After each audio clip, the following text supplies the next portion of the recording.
Hello and welcome to episode 155 of Sutton Impact Family Style. I'm Jason. And I'm Bill. And lots to talk about. Where do you want to start, Jay? We pick a sport. Well, I think we'll stick with the most recent. We'll go NBA All Star. All right.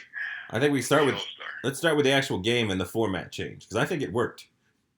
I love the game and format change. And I've never seen that much defense in an NBA All-Star game ever.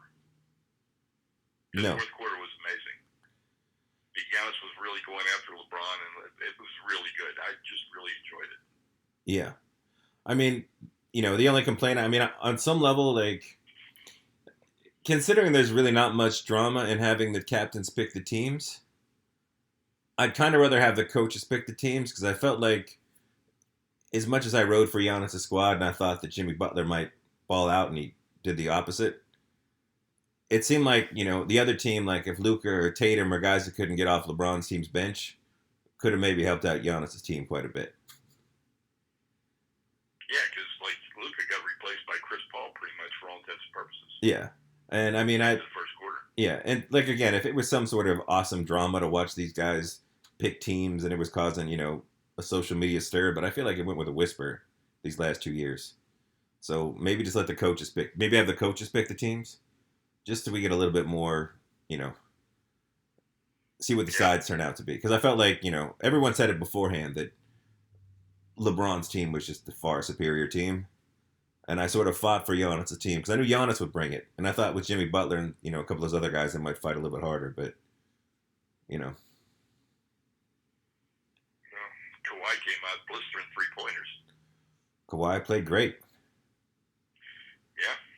Yeah, my only worry moving forward with this format is this was a very emotional year with Kobe. It was the chance to be the first person to win the Kobe Bryant trophy. And I think that, a lot of these guys were all in it for that.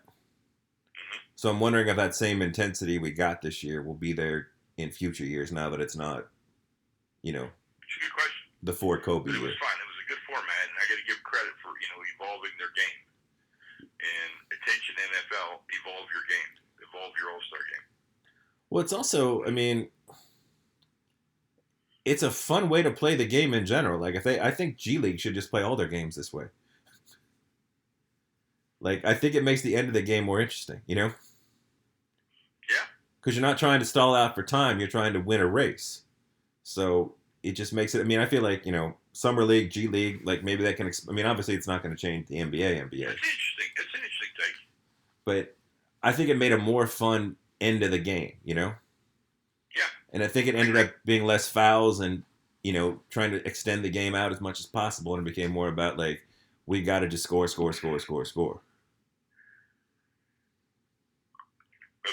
And it might make those leagues a little bit more fun to watch. It definitely could do that. But all in all, it was I'd give it an A. I did notice, and it probably means nothing in the grand scheme of things, but Kemba Walker and James Harden on opposite teams both looked a little bit scared in the fourth quarter when the game was on the line, which is definitely part of Harden's repertoire, but really not Kemba's thing. But Kemba looked like he didn't want to touch the ball. And you saw James Harden playing hot potato when he got the ball towards the end when he had a chance to take the last shot in a close game. So, and as people have pointed out too, granted this is, it's an all-star game. It's not, the Bucks team or anything else, but Giannis had a lot of trouble scoring when the defense clamped down, just sort of like against Toronto last year. Yeah, and they talked about that already. This is a forebringer of what's going to happen next April and May. Yeah, because as great as he is, like if you can clamp down and sort of play, he's going to need somebody else to step up, and it'll be interesting to see as good as the Bucks are this year and as great as they've looked, and Bledsoe, who disappeared in the playoffs, is still having a great year this year, but we saw what he did in the playoffs last year, which people bring their history, but to see if there's some way he can overcome that, because I think he's a fantastic, but I don't know if he can overcome what he's never going to be like a knockdown, terrible, terrifying, off the dribble 3-point shooter. No. I think he's going to be competent, but what can he do to extend those games when he gets down there?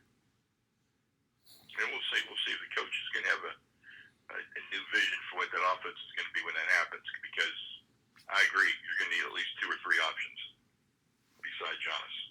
Because the defense just, I mean, it just gets a lot more intense in the playoffs. It just does. Yeah, no doubt, no doubt. I think let's go 3-point contest, skill competition, and then we'll heat up with our final. I thought 3-point contest was fun. It was a nice. 3-point contest was fun. It was a lot of fun. I mean, you had guys scoring 27, 26, 26. It was very close. As close as I can ever remember, 3 guys being that close. Yeah. And really 4. There was 4 guys that were close. It was incredibly close.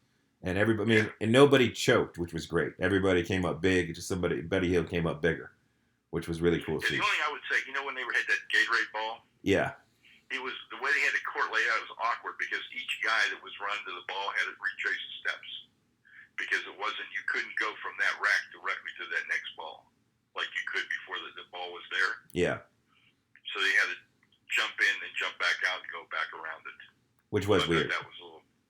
I know they were trying to get Mountain Dew some love for being a title sponsor and spend a lot of money, but figure it out. Maybe just put a Mountain Dew ball in each rack too at the end. If you do something, but that was a little hard. That took a little bit out of it.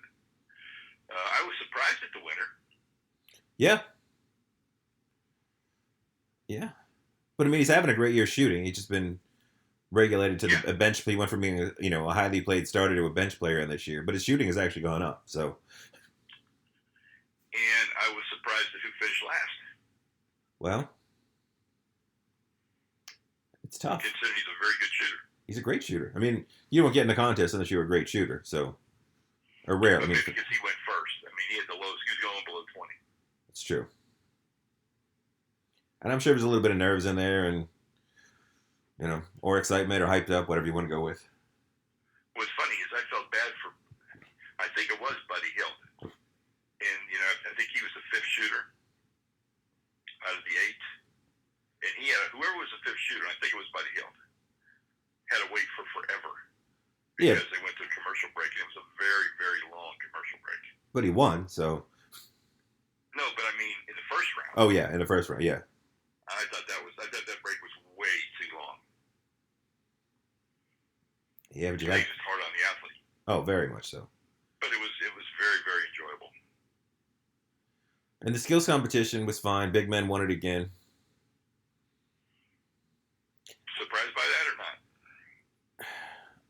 Not really. I think I've noticed too, and I saw there were some, sort of sarcastic tweets. They definitely made the skill competition easier than it used to be.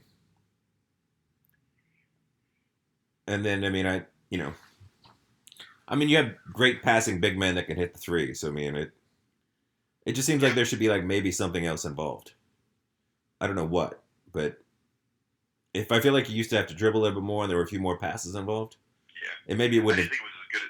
I thought that was the one thing that wasn't as good as years past. Yeah, because like I said, I think they trimmed it down, but I think they made it too easy. I mean, obviously, it's easy to sit here on the couch and say that, but I just think they could add a little bit more skill to the skill competition, and maybe Right. Let's talk about the big one. The big one, the big dunk contest, and the controversy. And I went into it rooting for Dwight Howard, and he just, it was nice of him to do it. He couldn't hang with those guys at all. No, he was the oldest competitor in the history of the dunk competition. No, and he did his old dunk, his Superman dunk. Yeah. But he took off from about 3 feet closer. Exactly. But I appreciate him getting out there and doing it, and the fans loved him being there, so it was good. Yeah, this has been a wonderful redemption tour for him, which has been nice. Yeah, but absolutely the worst judging of the slam dunk I've ever seen. Without a doubt. And the wrong guy got the win, and they shouldn't have did it that way. It was a mess. So what I've been told is that the judges had decided that they were going to, since it had gone on for so many sudden death dunks, that they were going to have it end in a tie, and somebody put the wrong number down. That's why Aaron Gordon lost. That's what I heard as well, and that seems to be... It's supposed to be a tie. Well, I take that as legit because I heard it when I was there. Okay. They were trying to explain it away because the crowd was very upset. Oh, yeah. Well, also in general, they were giving away 50s like it was just insane. Yeah, I know. And I know it's I tough mean, because you want to. I mean, I've seen in years past where you go first, and there's been times where a really good dunk gets a lower score than it probably deserves because the judges are trying to set the. They don't want to go too high early. You know, it's like you're on Tinder and you're swiping and you don't want to. You want to see what else is out there and you're afraid to swipe too high. Too early. But there's got to be some other way to do it. Where you're not giving out yeah, 50s like crazy. the Aaron Gordon dunk off the side of the backboard where he spun around and tomahawked it with one hand was by far the best dunk of the contest. Oh yeah. It was the speed and the power and the agility that he did that with was incredible.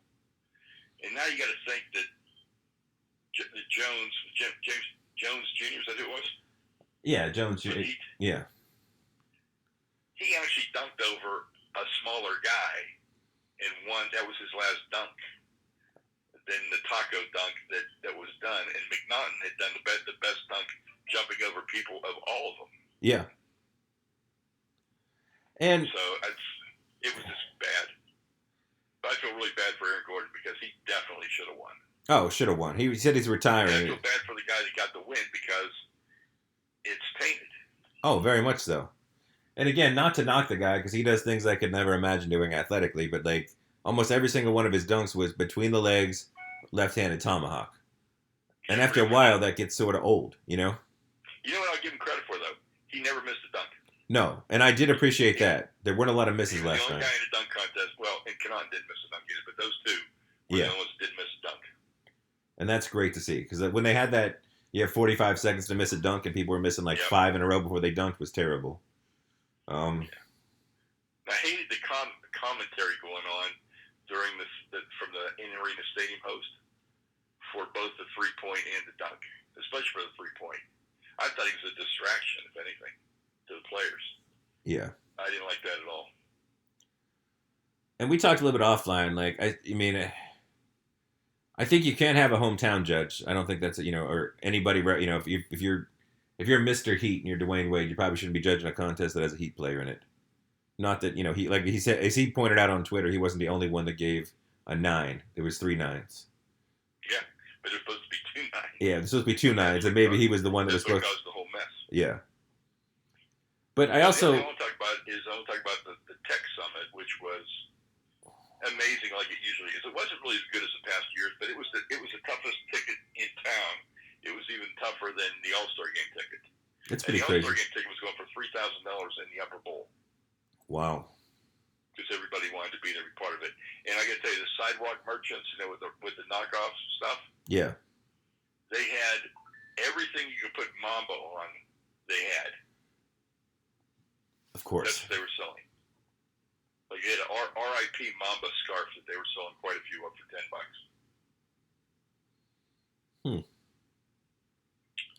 But at the Tech Summit, like I told you offline, Bill Murray shows up at the Tech Summit, and he was absolutely hilarious.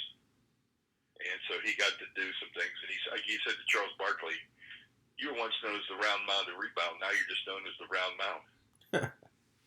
And then I told you what he said to Jim Tolan about you have all these titles, but your basketball team sucks. You better start rebuilding it.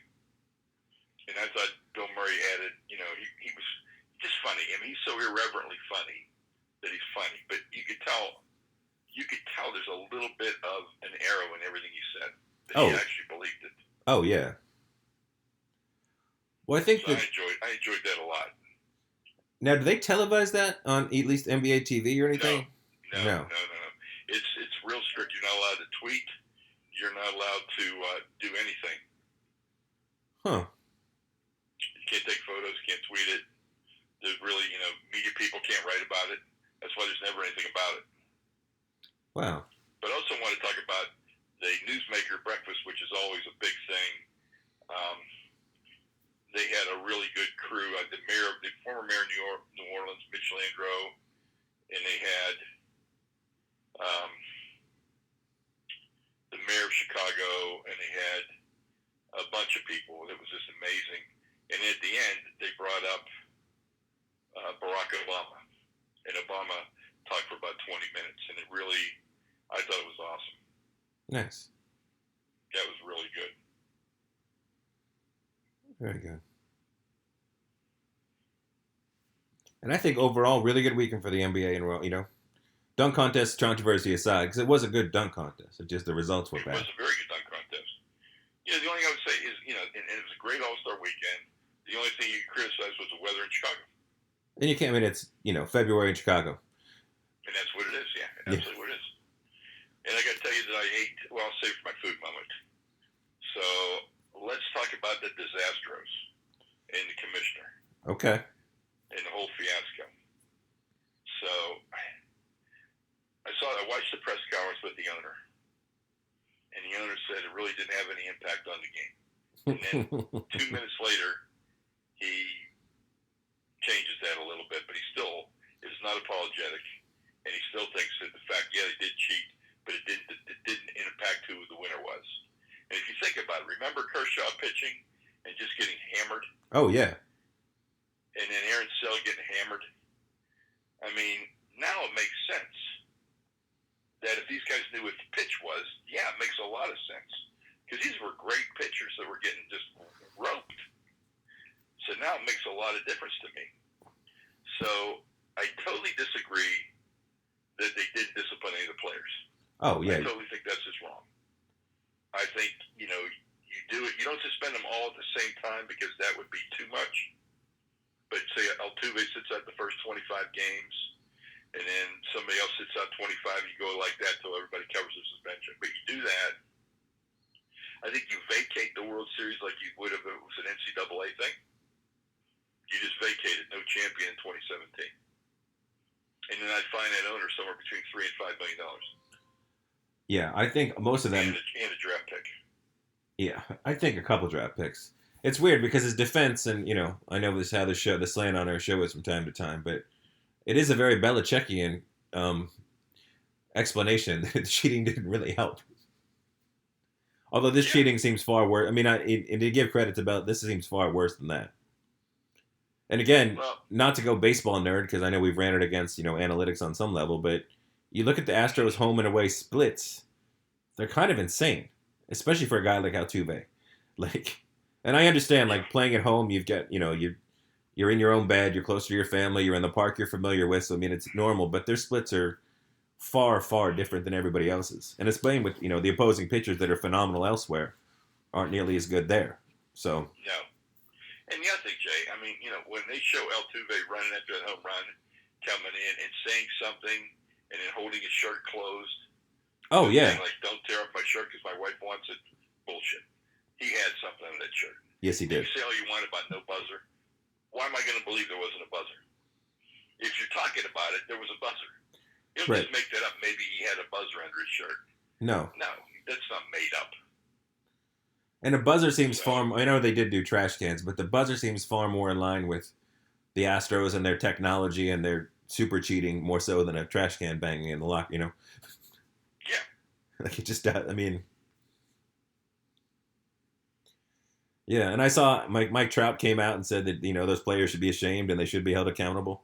Yeah. I mean, everybody knows what's right and wrong.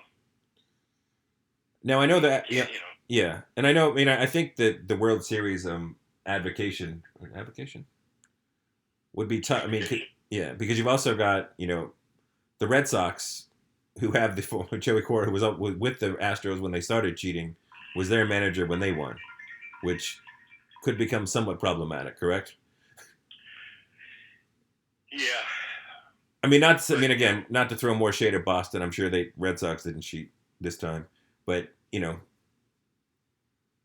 it just all of a sudden it's like, well, how deep? Because I think it might be one of those things where there's a snake under the rock. How much you want to pull up the rock? How many snakes are we going to find? True. Especially as it sort of spread out throughout the league. But I mean, it seems pretty clear from guys like Trout and everybody else that if there is a quote unquote level of cheating that's acceptable in the game, that this far exceeded whatever that was. Well, here's the other thing. It just really shows me, since I was just with Adam Silver all weekend, and now I look at Rob Manfred, who I respected. I thought, he did that Little League game at World Series where the Pirates played there. Oh, yeah. I mean, we're talking about that. That was such a good thing. Yeah. And now I hear him saying, I didn't see this myself. I saw on social media that he said asking for a twisted hunk of metal back seems pointless. And he's talking about the championship trophy for his league. Oh, Jesus. Wow. How can you say that? If he said that, and I'm saying I saw on social media, I didn't hear him say it, I didn't see it in print, Right. other than what I saw on social media, and I'm just saying, if he said that, where is his brain? Say the Lombardi Trophy is a twisted piece of junk. If the NFL Commission would say it, who would say that? That's the whole point of your league. Your whole sport is to win the championship. Like that's what you're going. That's the ultimate. That's the holy grail. That's the most important thing there is. And you call it a twisted hunk of metal, and it's pointless to ask for it back. Yeah, if that was said, that's just absolutely ridiculous. Yeah.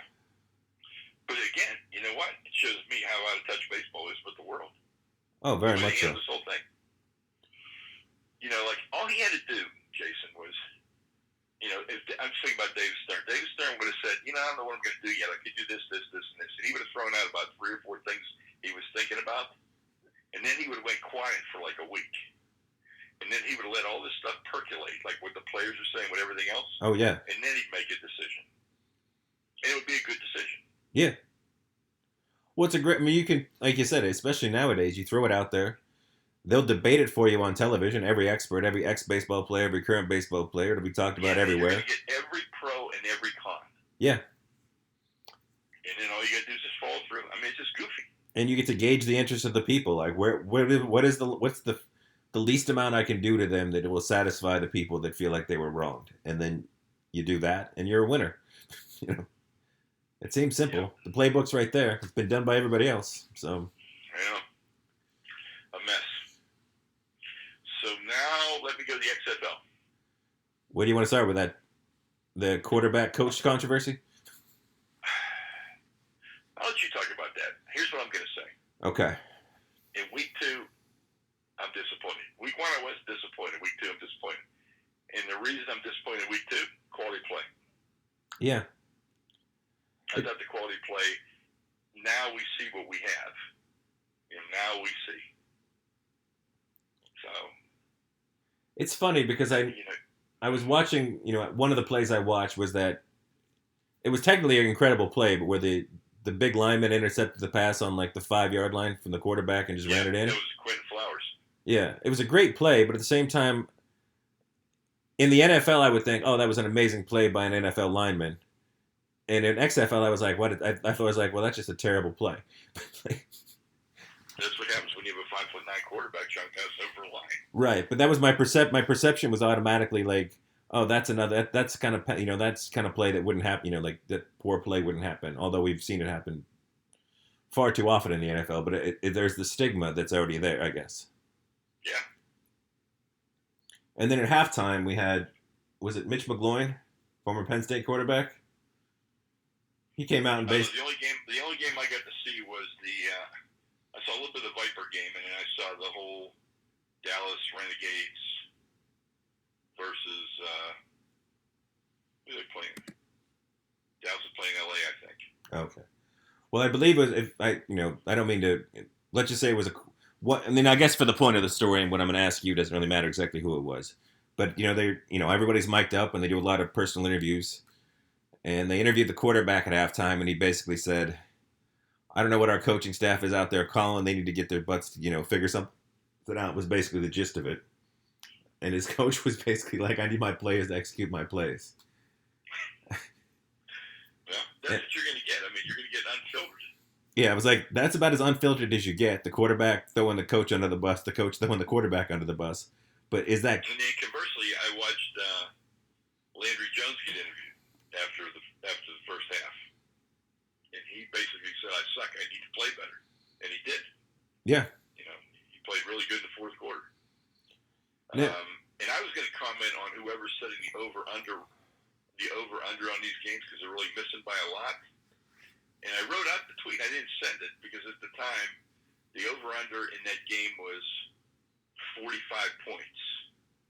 And at the time, it was 7 minutes to go in the fourth quarter, and they were at 22 points total. And then they went over. They got really good in the last 7 minutes. But the quarterback play is not there, which is what I thought was going to be a problem all year long. There's a couple guys who can play, like the guy in Houston. Jones looked good in the fourth quarter, so we'll see. But I didn't see a lot of other things. I still like the rules. I still like the kickoff rule. I still like the multiple points on extra point tries. So I still like the ideas that they brought into play. I just don't see the talent. No. And there was the other thing that happened where there was that Josh Johnson, who is not a great quarterback again, far greater than I could ever imagine being as a professional athlete, but not exactly a burn born in the NFL. But the XFL would not let him out of his country, And I think if you're the Yeah. XFL, like I know you need quarterbacks, like as we just stated, like quarterback is football. If you don't have a good quarterback, your play is going to look poor. It just is. And I realize a guy like Josh Johnson, who's had more than a cup of coffee in the NFL, would probably be one of the better quarterbacks in the NFL or XFL, and you probably don't want to let him go. But if you're trying to be a league where a sophomore in college maybe would pop out and leave very early to play in your league, or somebody else, like if you're not going to let a guy, I know it's a really tough thing to be in if you're the XFL, but I figure for the XFL, I'd rather have a pro player, pro NFL relationship and let a guy like Josh Johnson go than hold on, personally. I mean, I don't know if business wise that makes sense or not, but. So, on that note, do you think that after Mason Rudolph got hurt, the Steelers reached back out to Landry Jones? I believe they did, probably, yeah. I mean, I love the Duck stories we know from listening to this podcast, if you have, and if you've talked to me in real life. But the Steelers knew that Duck Hodges was a great story and probably a great football mind, but didn't have the physical ability. And I'm sure they knew with their defense, if they just had competent quarterback play. But to be fair, they could have had Landry Jones if they wanted him before that. They just chose not to. But, sure. I mean, I don't know. Because if you're the XFL, you don't want to seem like you're just a place for people, like a turnstile for NFL players to come and go. But no. I don't want to be this is your first, are you drawing the line in the sand for Josh Johnson, So now maybe you have an adversarial relationship with the NFL, and maybe instead of signing with the XFL, you're like, you know what, I'd rather be on an NFL practice squad because that's maybe a better place for, not just financially, but. And again, I don't have the answers to that. Like, I understand if you're a professional league, you don't want to be like, yeah, go ahead, go and leave, break your contract, go play in the NFL. But, Well, I think one of the things you want to do is you want to have the sanctity of the contract. Yeah. Which, again, I totally get. I just feel like I think you want to have some sort of good relationship with the NFL. And you want to be a place where players feel like until you really establish yourself and you bring your salary somewhere near NFL salaries, people are going to look at you as a way station to get back to the NFL, or a place where if you were, let's say, we'll bring Duck up again just because we discussed it, people know who he is. If you're a guy that wasn't invited to the combine, maybe the XFL is a place you feel like you can go shine for a couple of years, like the Arena Football League with Kurt Warner, or Right. Because that's sort of where you're at right now, whether you want to admit it or not. Because if you're paying people practice squad money, and you're paying your best players, backup quarterback money, you're never going to compete for the highest paid players. You're never going to get, Yeah. It's going to be hard. Let's see what happens. Yeah. My boy Corndog started off the game for the Vipers. My Oklahoma State guy that played the 1 year, 6'6" guy. Yeah. And I guess he got pulled for Quentin Flowers, and Quentin Flowers, neither of them could pull. So Tampa is, I don't think Tampa scored a touchdown or not. They might have scored one touchdown in 2 games. And they have their first home game this weekend. I'm not expecting 20,000 people to be in that building. I'm not expecting 10,000 people to be in that building, to be honest. No. Now, this is a question we haven't really discussed, and I haven't thought of. I haven't even done any research, so I'll just throw this out there. Maybe we can look for this next week. But I know when I went to arena football games as a kid, they did a lot. They were like the minor league baseball stadium for football. Like you had the couch in the end zones. You had a lot of very pro fan things happening in the stands.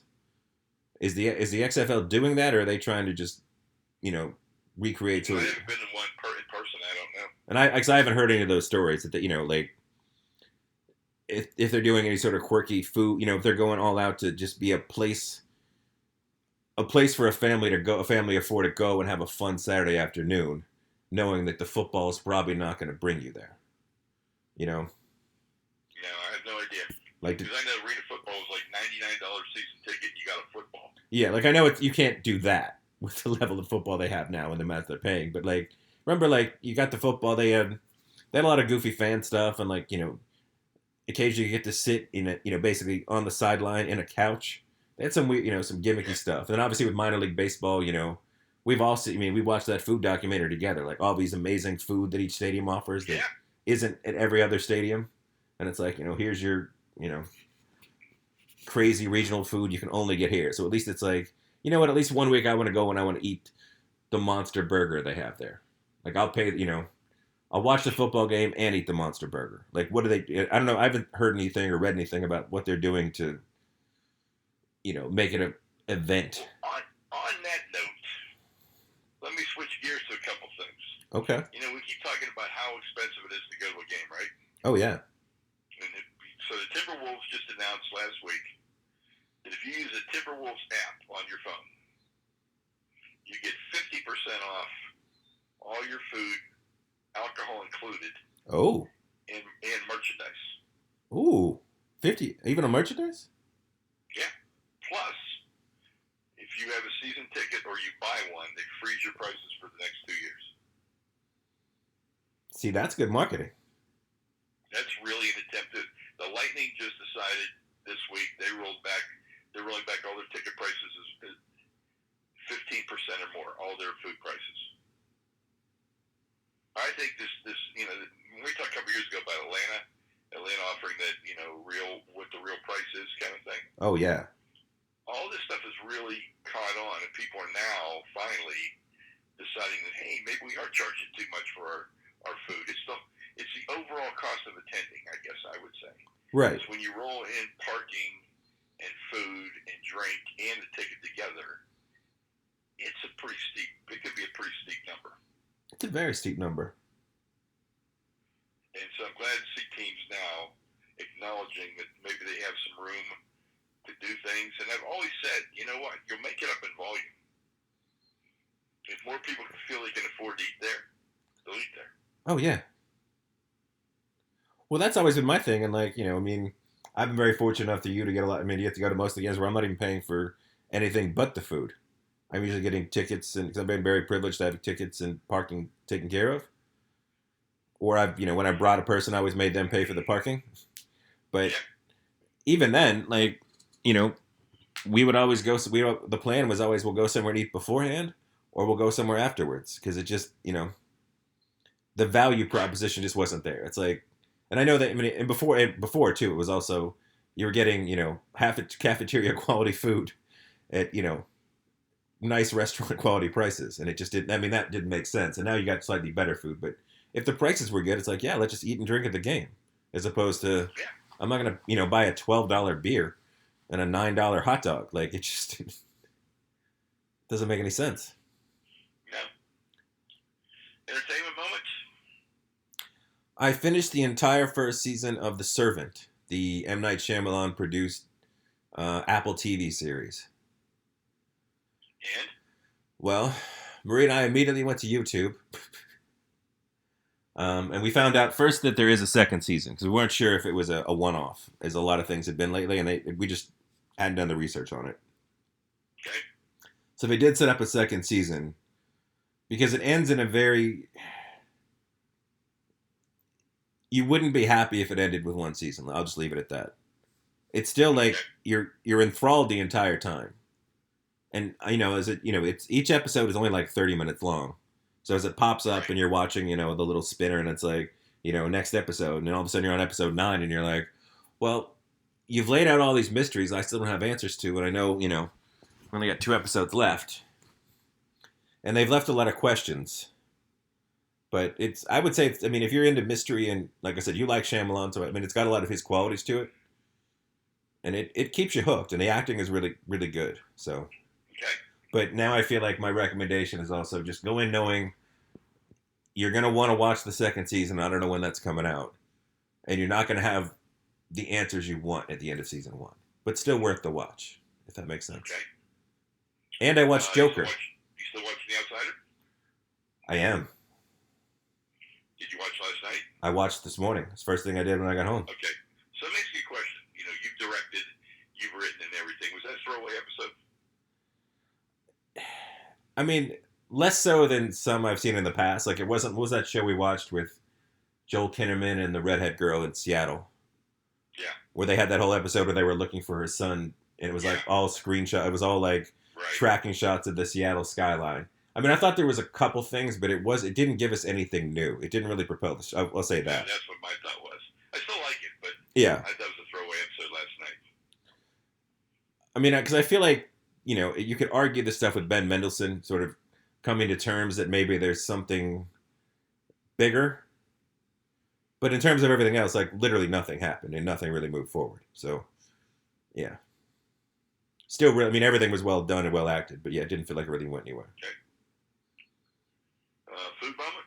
Oh, I watched Joker finally. Oh, and? We both enjoyed it. We thought, I mean, we can see where people, you know, it's easy to see where people didn't like it. He obviously did a fantastic job acting. Yeah.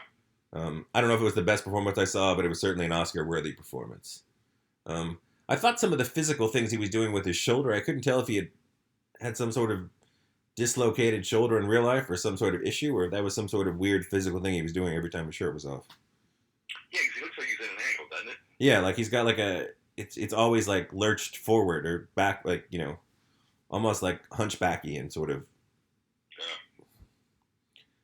But I mean, I get some of the, you know, I can say if you didn't like that movie, I wouldn't blame you for not liking it, I would say. Okay, well, I'm going to try it. I'm going to wait till it's on HBO or something. Yeah. I mean, it's an interesting take on the whole, you know,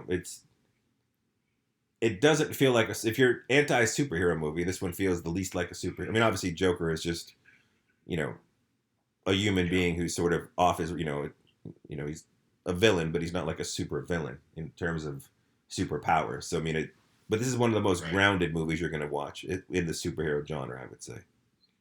Okay. Like, there's no weird, like, at least, even The Dark Knight, even though all those stunts were practical, you still had all of Bruce Wayne's, you know, at least half of that, like, theoretical technology, you know, maybe stuff that does exist or exists in some form, but like some of the stuff he has access to was, you know, was still at least in the superhero realm, where this was just really a story of kind of a depressing dude. Yeah.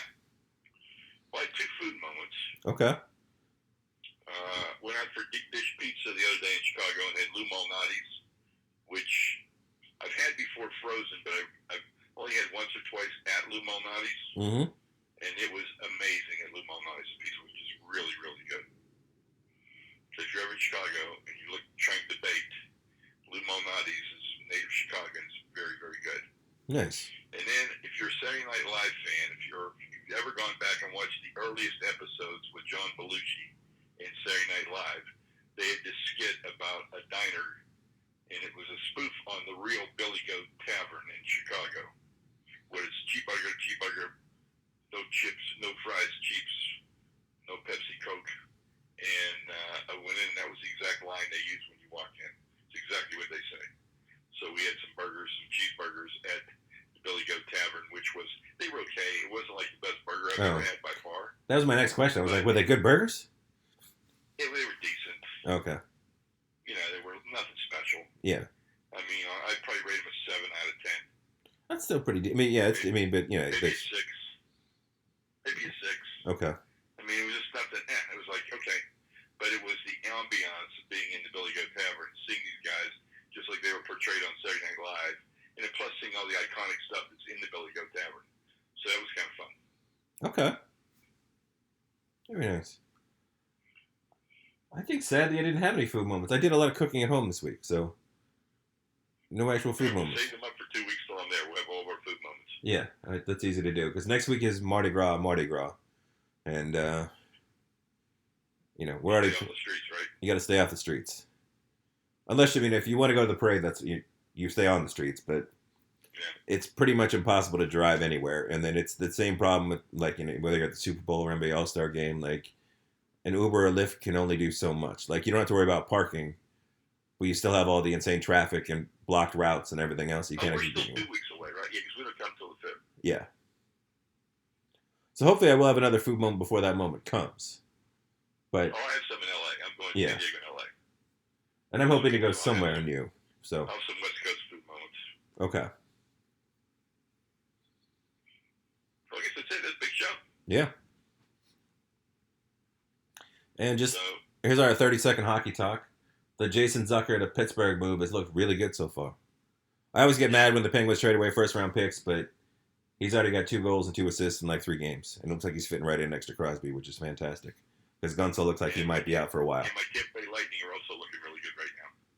They've won 10 or 11 in a row. Yeah, it's been an exciting season. Yeah. We'll see how the playoffs go out. Yeah. I'm not even talking about mock drafts for another month. No, and we will still talk mock draft despite the fact the Steelers have one, so far they only have 1 pick in the first 2 days. But they should hopefully get a 3rd compensatory pick for Le'Veon Bell. That's our football draft talk for today. But we'll still talk about everybody else getting fun picks and players we like. And then we can dream about players that, even though they're probably first rounders, will somehow fall all the way to the Steelers in the second round. Yeah, I've been reading Athletic, and the Athletic has a mock draft about every other day for the Steelers. Oh, everybody's got a mock draft. I mean, it's a great business model. Just make a mock draft. It is. All right, everybody, we'll be back next week. Enjoy, rate us, and find us some new subscribers. Thank you.